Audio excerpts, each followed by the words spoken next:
S. இந்த செஷனில் வந்து பார்த்தீங்கன்னா கொஸ்டின் பேப்பர் மென்சுரேஷனோடது school book 6th 3rd term, 7th 1st term, 7th 2nd term. ஓகேங்களா? அது பயோவில் இருக்கும். Tamil medium, English medium. So நீங்கள் எந்த லாங்குவேஜ் சூஸ் பண்ணுறீங்க, எந்த லாங்குவேஜில் நீங்கள் ப்ரிப்பேர் பண்ணுறீங்களோ ஸோ அதை டவுன்லோட் பண்ணிடுங்க. டவுன்லோட் பண்ணிட்டீங்க அப்படின்னா ஸோ மேலேயே உங்களுக்கு பிடிஎஃப்லேயே மென்ஷன் பண்ணியிருப்போம். 7th 1st term, 7th 2nd term, அதனுடைய ஆன்சர் கீ வந்து பார்த்தீங்கன்னா book back questions answer key வந்து பார்த்தீங்கன்னா உங்களுக்கு அந்த ஃபஸ்ட்டு டேர்மில் முடியும் போது எண்ட் ஆஃப் த பேஜில் இருக்கும். அதே மாதிரி 7th 1st term, 7th 2nd term. இது பார்ட் 1 பிடிஎஃப். இதே மாதிரி அடுத்து உங்களுக்கு 8th 9th 10th. 8th வந்து பார்த்தீங்கன்னா சர்க்கிள், 9th வந்து பார்த்தீங்கன்னா உங்களுக்கு 3D பற்றிலாம் நம்ம பார்க்க போகிறோம். ஓகேங்களா? 10th புக்லேயுமே வந்து பார்த்தீங்கன்னா உங்களுக்கு ஹாலோ சிலிண்டர், உருளை, இதை பற்றிலாம் நம்ம டீச் பண்ணுவோம். ஸோ இந்த செஷனில் வந்து பார்த்தீங்கன்னா இந்த வீடியோ எதுக்கு சார் அப்படின்னா, இந்த கொஷின் பேப்பரை ஃபஸ்ட்டு டவுன்லோட் பண்ணிடுங்க. உங்களுக்கு புக் பேக் கொஸ்டின்ஸோட ஆன்சர் கீ பின்னாடி இருக்கும். அதுக்கப்புறம் சால்வ்டு ப்ராப்ளம்ஸ்லாம் மேலே எக்ஸாம்பிள் ப்ராப்ளம்லாம் நீங்கள் பாருங்கள். எக்ஸசைஸ் ப்ராப்ளம் நானே டீச் பண்ணுறேன் நெக்ஸ்ட் கிளாஸ்லேருந்து வந்து பார்த்தீங்கன்னா. ஃபார் எக்ஸாம்பிள் 6th 3rd டேர்மில் சாப்டர் 3.1 எக்ஸசைஸ் நம்பர் 1 எக்ஸசைஸ் ப்ராப்ளத்தில் வந்து பார்த்தீங்கன்னா உங்களுக்கு தெரியாத கொஞ்சம் டஃப்பாக இருக்கிற ப்ராப்ளம்லாம் இருக்குது. ஸோ அதெல்லாம் நான் ஃபார்முலாஸ் எழுதி போட்டு டீச் பண்ணுறேன். ஓகேங்களா? ஏன்னா ஃபார்முலாஸ் கண்டிப்பாக தெரிஞ்சிருக்கணும். ஃபார்முலாஸ் தெரியாமல் சம்ஸை அக்சஸ் பண்ண முடியாது. அதே மாதிரி அதனுடைய ஜாமெட்ரிக்கல் ஷேப்பும் தெரிஞ்சிருக்கணும். ஓகேங்களா? ஃபார் எக்ஸாம்பிள் இப்போ நீங்கள் ஸ்கூல் புக்கில் சதுரம் செவ்வகம்னு படிச்சுட்டு வந்துடுறீங்க. ஆனால் எக்ஸாமில் என்ன கொஷின் கேட்குறாங்க? கொஷினில் வந்து பார்த்தீங்கன்னா டயகனல் வச்சு கொஷின் கேட்குறாங்க. காம்படிட்டிவ் எக்ஸாம்ஸில் நீங்கள் என்ன பண்ண முடியாது, யாருமே நம்ம டிஃபைன் பண்ண முடியாது. இந்த கொஷின் தான் கேட்கணும், இந்த கொஷின் தான் கேட்பாங்கன்னு சொல்லிட்டு.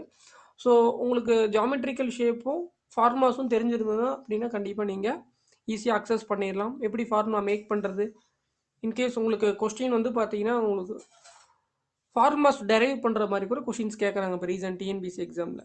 ஓகேங்களா? ஸோ அதை ஃபார் எக்ஸாம்பிள் இந்த மாதிரி ஸ்கொயர் கொடுத்துட்டு இந்த ஸ்கொயரில் டயகனல் கேட்குறாங்க. ஓகேங்களா? ஸ்கொயரோட டயகனல்லாம் அதனுடைய மூளை விட்டம் காண்க அப்படின்னு கொஷின் கேட்குறாங்க. இன்கேஸ் கொஷின் பேப்பரில் வந்து பார்த்தீங்கன்னா இப்போ ரீசெண்டாகவே ரெக்டாங்கிள் கொடுத்துட்டு இந்த ரெக்டாங்கிளோட டயகனல்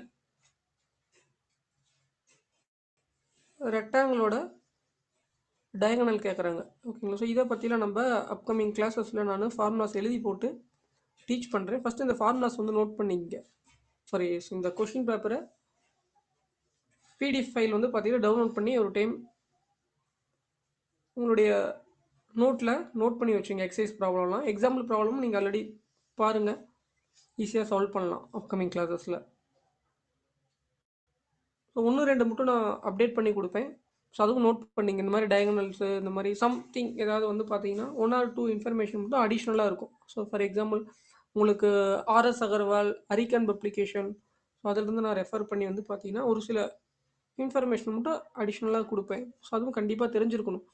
ஸோ மேக்ஸ் வந்து பார்த்தீங்கன்னா நீங்கள் குரூப் 4க்கும் யூஸ் பண்ணிக்கலாம், குரூப் 2, குரூப் 1, ஈவன் நீங்கள் ஆர்ஆர்பி எக்ஸாம் எழுதுறீங்க, இப்போ குரூப் டி வருது, என்டிபிசி எக்ஸாம். ஓகேங்களா? ஸோ எல்லா state government, central government exam.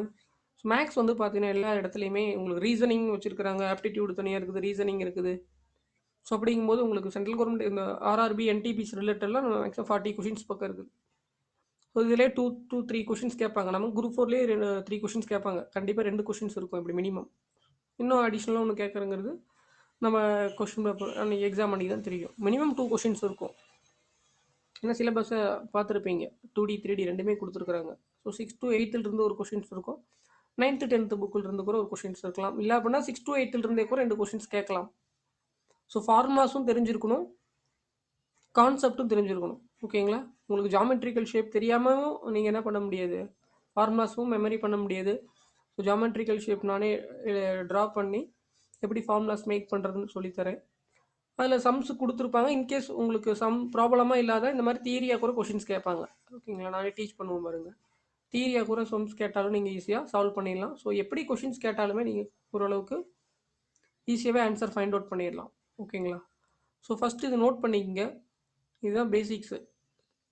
Part 1 பிடிஎஃப்பில் இங்கிலீஷும் தனியாக இருக்கும், இது ஒரு லிங்க் தமிழ். இது ரெண்டுமே கொடுத்துருப்போம். 6th third term, 7th first term, 7th second term, square, rectangle, அதுக்கப்புறம் பேரலோகிராமா, இணைகரம், இது பேசிக்ஸ் தான் கொடுத்துருப்பாங்க இதனுடைய 2Dயில். இதனோட டயகனல் சம்ஸ்லாம் வந்து பார்த்தீங்கன்னா நான் சால்வ் பண்ணுறதை ஃபாலோ பண்ணிங்க. ஏன்னா ஒரு சில சம்ஸ் இருக்காது, நான் ஆல்ரெடி சொல்லியிருக்கிறேன். ஓகேங்களா. ஒரு சில கொஷின்ஸ் மட்டும் வந்து பார்த்தீங்கன்னா உங்களுக்கு ஆர்எஸ் அகர்வால், ஹரிகேன் பப்ளிகேஷன் இதை ரெஃபர் பண்ணி தான் நான் உங்களுக்கு டீச் பண்ணுறேன். ஸோ இந்த மாதிரி ஒரு நம்ம ரெஃபரன்ஸ் புக்கு தான் வந்து பார்த்தீங்கன்னா ஃபாலோ பண்ணுறோம். ஓகேங்களா. ரெஃபரன்ஸ் புக்கில் இருக்கிற கான்செப்ட்டு, ஸ்கூல் புக்கில் இருக்கிற கான்செப்டை பேஸ் பண்ணி தான் கொஷின்ஸ் எடுப்பாங்க. ஓகேங்களா. இல்லாட்டி நீங்கள் இப்போ குரூப் 1 குரூப் 2ல் எழுதுறீங்கன்னா நீங்கள் டிகிரி லெவலில் ப்ரிப்பேர் பண்ணியிருப்பீங்க, ஸ்கூல் காலேஜஸ்லாம் இப்போ க்ளியர் பண்ணியிருப்பீங்க. ஸோ எல்லாமே உங்களுடைய சிலபஸில் டெக்ஸ்ட் புக்கு, ரெஃபரன்ஸ் புக்குன்னு தான் கொடுத்துருப்பாங்க. ஸோ இந்த ரெஃபரன்ஸ் புக்கு, டெக்ஸ்ட் புக்கை நம்ம லெவலுக்கு ப்ரிப்பேர் பண்ணும்போது நம்ம நாலேஜை கெயின் பண்ணிக்க முடியும். ஸோ நிறையா வேரியேஷன்ஸ் தெரிஞ்சுக்க முடியும். ப்ராப்ளத்தில் எப்படி கொஷின்ஸ் கேட்பாங்க, ஸோ எந்த மாதிரி கொஷின்ஸ் இருக்கும், நம்மளுடைய ஸ்கூல் புக்ஸில் ஏதாவது நம்ம இன்னும் அட்வான்ஸ்டாக ஏதாவது தெரிஞ்சிக்கக்கூடிய விஷயங்கள் எல்லாம் இந்த மாதிரி நீங்கள் டெக்ஸ்ட் புக்கு, ரெஃபரன்ஸ் புக்கை படிக்கும் போது தான் நம்ம தெரிஞ்சுக்க முடியும். ஓகேங்களா. வெறும் ஃபார்முலாஸ் மட்டும் எழுதிட்டு வந்துட்டு ஸோ அந்த மாதிரி நம்ம சம்ஸ் சால்வ் பண்ணோமா அப்படின்னா 1 or 2 சம்ஸ் ஒன்று தான் எடுக்க முடியும். ஓகேங்களா. ஸோ அதனால் இன்றைக்கி கொடுக்குற ஃபார்மேட்டை கிளாஸை வந்து பார்த்தீங்கன்னா டெய்லி ரெகுலராக ஃபாலோ பண்ணிக்கோங்க. ஸோ மென்சுரேஷன் வந்து பார்த்தீங்கன்னா இன்னிலிருந்து நான் டீச் பண்ணி அதை பிளேலிஸ்ட்டில் போய் பாருங்கள். பிளேலிஸ்ட்டில் வந்து பார்த்தீங்கன்னா தமிழ் 25,000 கொஸ்டின் ஒரு ஃபோல்டர் இருக்கும். இப்போ மேக்ஸுக்குன்னு தனியாக ஒரு ஃபோல்டர் போட்டுருவேன். ஸோ அந்த மேக்ஸ் ரிலேட்டடாக இருக்கிற ஒரு கொஷின் பேப்பர், ஸ்கூல் புக்ஸ் தான், ஸ்கூல் புக்ஸு ப்ளஸ் அந்த ஹரிகேன் ஆர்எஸ் அகர்வாலாக நான் கிளாஸில் டீச் பண்ணும்போது சம் சொல்லிடுவேன். ஓகேங்களா. ஸோ ரிமைனிங்ஸ் எல்லாம் வந்து பார்த்தீங்கன்னா நீங்கள் இதை ஃபாலோ பண்ணிட்டே வந்தீங்க அப்படின்னா ஸோ கண்டிப்பாக நீங்கள் எங்கே இருந்தாலும் வந்து பார்த்தீங்கன்னா நம்ம ஆன்லைனில் அக்சஸ் பண்ணுறதுனால ஈஸியாக லேர்ன் பண்ணிக்கலாம் நீங்கள். ஓகேங்களா. ஸோ இந்த மாதிரி டெக்ஸ்ட் புக்கு, ரெஃபரன்ஸ் புக்கு இதுதான் வந்து ப்ரைமரி ரிசோர்ஸ் ஆஃப் லேர்னிங். ஓகேங்களா. டெக்ஸ்ட் புக்கு, ரெஃபரன்ஸ் புக்கை லேர்ன் பண்ணோமா அப்படின்னா எப்படி ஜாமெட்ரிக்கல் ஷேப்பை வச்சு ஃபார்முலாஸ்லாம் மேக் பண்ண தெரிஞ்சிருச்சுன்னா உங்களுக்கு எக்ஸாம் ஈஸியாக இருக்கும். ஓகேங்களா. So not only for group 4, group 2, group 1, RRB, NTPC, state government, central government எல்லா எக்ஸாம்ஸ்லையுமே மேக்ஸ் ஆப்டிடியூடு கண்டிப்பாக வந்து பார்த்தீங்கன்னா கொஷின்ஸ் அதிகமாகவே கேட்குறாங்க. தனியாகவே சிலபஸ்லேயே கொடுத்துருக்குறாங்க, உங்களுக்கே தெரியும். நீங்கள் எக்ஸாம் அப்ளை பண்ணும்போதே அப்புறம் நோட்டிஃபிகேஷனே சிலபஸில் பார்த்தீங்கன்னா கவர்மெண்ட் வெப்சைட்லேயே கொடுத்துருக்குறாங்க. ஸோ இந்த ப்ரொசீஜரை ஃபாலோ பண்ணிக்கங்க. எதுக்கு சார் கிளாஸ் அப்படின்னா அதான் உங்களுக்கு ஜாமெட்ரிக்கல் ஷேப்பு எப்படி சம்ஸ் சால்வ் பண்ணுவோம், ஒரு சிலது மட்டும் அப்டேட் பண்ணி நான் டீச் பண்ணுவேன். ஸோ அதெல்லாமே நீங்கள் நோட் பண்ணி அப்டேட் பண்ணுறது இந்த ஆர்எஸ் அகர்வால் ஹரிகேன் பப்ளிகேஷன். ஓகேங்களா. இதில் இப்போ ரீசெண்டாக கேட்ட கொஸ்டின்ஸில் வேரியேஷன்ஸ் எல்லாம் அதில் நான் டீச் பண்ணுவேன். அதை ஃபாலோ பண்ணிங்க அப்படின்னா உங்களுக்கு ஈஸியாக இருக்கும். ஈஸியாக எக்ஸாம் வந்து பார்த்தீங்கன்னா நீங்கள் குரூப் 4 எக்ஸாமில் மேக்ஸு அக்சஸ் பண்ணலாம். அதே மாதிரி டைமிங்கும் ஃபாஸ்ட்டாக சால்வ் பண்ணணும், அதெல்லாமே நான் டீச் பண்ணுவேன். ஃபாலோ பண்ணிட்டே வந்தீங்க அப்படின்னா உங்களுக்கு மேக்ஸ் ஓரளவுக்கு அந்த 18 போக ரிமைனிங் இருக்கிற ஒரு 5 to 8 கொஷின்ஸ் 7 கொஷின்ஸ்க்கு வந்து பார்த்தீங்கன்னா உங்களுக்கு ஈஸியாக ஆன்சர் பண்ணலாம். ஸோ இதுதான் இப்போ இருக்கிற உங்களுக்கு ப்ரொசீஜர், எக்ஸாம் ப்ரொசீஜரில் இந்த மாதிரி ஸ்கூல் புக்ஸில் நம்ம லேர்ன் பண்ணணும்.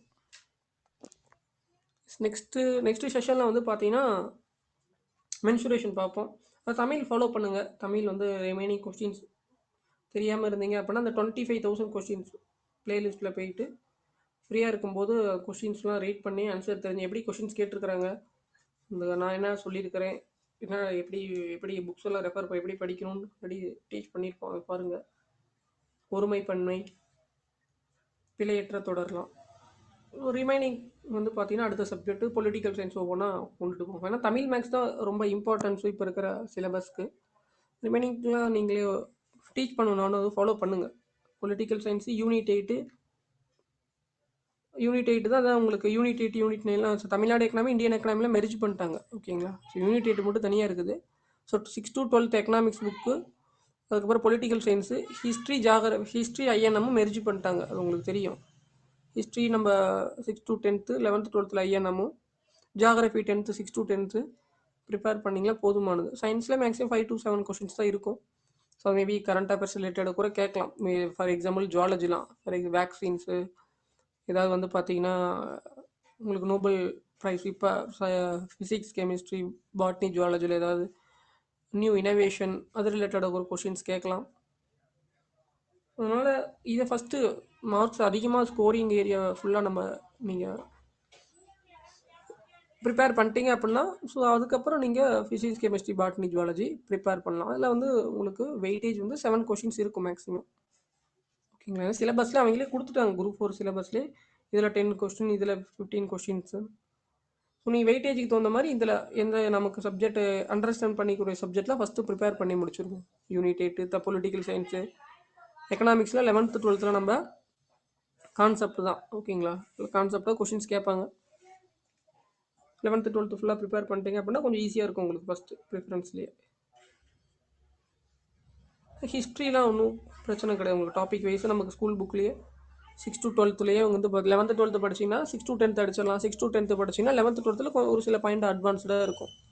ஏன்னா அட்மினிஸ்ட்ரேஷனில் இல்லை அப்படின்னா அவங்களுடைய ஒரு ஒரு இதுலேயுமே வந்து பார்த்தீங்கன்னா அட்மினிஸ்ட்ரேஷனை பற்றி கொஞ்சம் அட்வான்ஸ்டாக கொடுத்துருப்பாங்க.